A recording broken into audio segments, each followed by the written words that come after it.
Jawa Barat akan miliki PLTS atau pembangkit listrik tenaga surya apung terbesar se-ASEAN. PLTS ini akan dibangun di atas Waduk Cirata dan mencakup area seluas 200 hektar. Dan proyek ini juga melibatkan sebanyak 1.400 tenaga kerja lokal. Dan PLTS ini remaja fast mampu mengalirkan listrik ke 50.000 rumah. Wow, kabar baik banget ya untuk warga Jawa Barat, bakal terang benderang nih.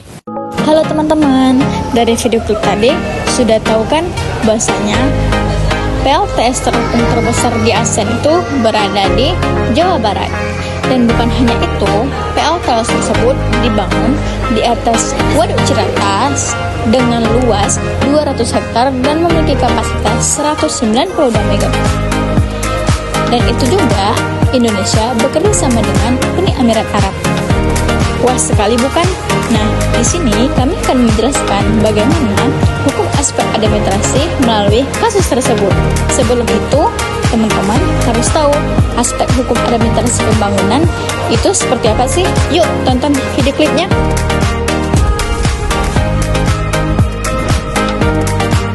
Pengertian hukum administrasi pembangunan merupakan salah satu proses pengelolaan dan koordinasi atau kegiatan dalam rangka mencapai tujuan pembangunan di suatu negara dan daerah. Administrasi pembangunan melibatkan perencanaan, pelaksanaan, dan evaluasi program-program pembangunan yang bertujuan untuk meningkatkan kesejahteraan masyarakat. Administrasi pembangunan melibatkan berbagai aspek seperti ekonomi, sosial, politik, dan lingkungan. Tujuan utama dari administrasi pembangunan adalah menciptakan pembangunan yang berkelanjutan dan merata bagi seluruh lapisan masyarakat. Hukum administrasi pembangunan, menurut Profesor Bintoro, hukum administrasi pembangunan adalah hukum administrasi negara yang diarahkan untuk mendukung proses pembangunan nasional untuk merealisasi pertumbuhan lebih baik, modernisasi, dan hukum yang diarahkan untuk menyempurnakan administrasi negara agar kemampuan mendukung proses pembangunan. Lalu, ada aspek hukum administrasi pembangunan.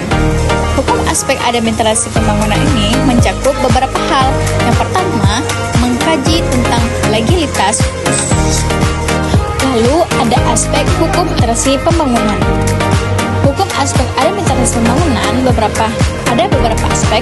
Yang pertama, mengkaji tentang legalitas usulan proyek yang akan dibangun dan dioperasikan. Lalu yang kedua, mengkaji tentang legalitas dalam pembangunan. Dan yang ketiga, mengkaji tentang kegagalan pekerjaan konstruksi dengan kegagalan bangunan. Dan yang keempat, kesepakatan titik temu pendapat dalam suatu aktivitas, suatu pengertian, satu daerah atau tujuan untuk dijadikan landasan langkah lanjut yang sama sekali belum mempunyai ikatan. Dan yang kelima, perjanjian, yaitu suatu kesepakatan konsensual tertulis atau tidak tertulis yang mempunyai kekuatan lebih tinggi dan sanksi. Lalu ada yang keenam, perkaitan atau keterikatan karena undang-undang atau kesepakatan tertulis yang mempunyai sanksi hukuman. Dan yang terakhir, persetujuan konsensual, yaitu satu kesepakatan tidak tertulis antara beberapa pihak yang tidak mempunyai kekuatan hukum kecuali ikatan moral. Lalu ada hakikat hukum administrasi pembangunan. Hakikat ini, pembangunan adalah hukum yang berfungsi sebagai landasan hukum yang mengatur administrasi negara untuk mendukung proses pembangunan nasional, serta mengarahkan administrasi negara untuk menghasilkan kebijakan publik yang baik dan mendorong kepentingan umum. Lalu, apa saja sih ruang lingkup hukum administrasi pembangunan? Ruang lingkup hukum administrasi pembangunan itu memiliki dua aspek. Yang pertama, administrasi development. Administrasi ini adalah pembangunan atau proses yang dilaksanakan dengan administrasi yang baik akan berhasil dengan baik pula. Lalu, yang kedua, development of administration atau menyempurnakan administrasi negara.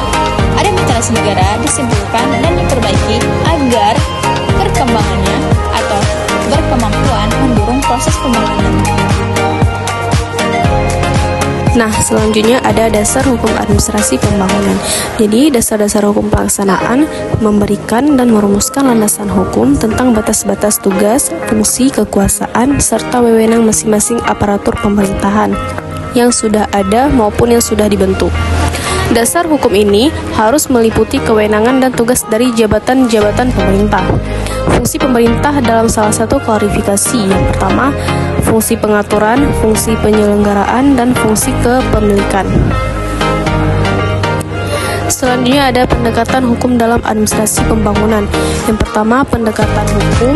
Yang kedua, pendekatan manajemen. Yang ketiga, pendekatan administrasi negara. Yang keempat, pendekatan perencanaan. Dan yang kelima, pendekatan birokrasi. Dan yang terakhir, pendekatan sasaran. Dari pengertian aspek hukum administrasi pembangunan, PLTS salah satu aspek administrasi pembangunan yang sesuai dengan proses dengan landasan tersebut. Pembangunan PLTS terapung tersebut dibuat dengan tujuan untuk kesejahteraan masyarakat yang belum mendapatkan listrik secara merata. Dan bukan hanya itu, PLTS tersebut bekerja sama dengan Uni Emirat Arab melalui Badan Usaha Milik Negara atau BUMN atau PT PLN Persero melalui subholding PT PLN Nusantara Power dan perusahaan energi asal UEA Masdar. Nah, jadi dapat kita simpulkan, hukum administrasi pembangunan merupakan landasan hukum yang mengatur administrasi negara untuk mendukung proses pembangunan nasional. Dari tujuan pengembangan administrasi pembangunan ini, yaitu untuk menyempurnakan administrasi negara agar mampu mendukung proses pembangunan dengan lebih baik. Aspek hukum administrasi pembangunan meliputi kajian tentang legalitas proyek, kegagalan konstruksi, perjanjian, perikatan, dan persetujuan konsensual. Selain itu, pendekatan hukum dalam administrasi pembangunan melibatkan beberapa pendekatan seperti pendekatan hukum, manajemen, administrasi negara, perencanaan, birokrasi, dan sasaran.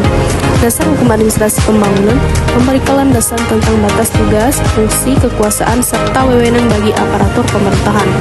Dengan memperhatikan aspek-aspek tersebut, dapat dikatakan bahwa hukum administrasi pembangunan memiliki peran yang penting dalam mengarahkan administrasi negara untuk menghasilkan kebijaksanaan publik yang baik dan mendorong kepentingan umum. Dari video ini, semoga teman-teman dapat menambah wawasan tentang aspek hukum administrasi pembangunan. Sekian, terima kasih.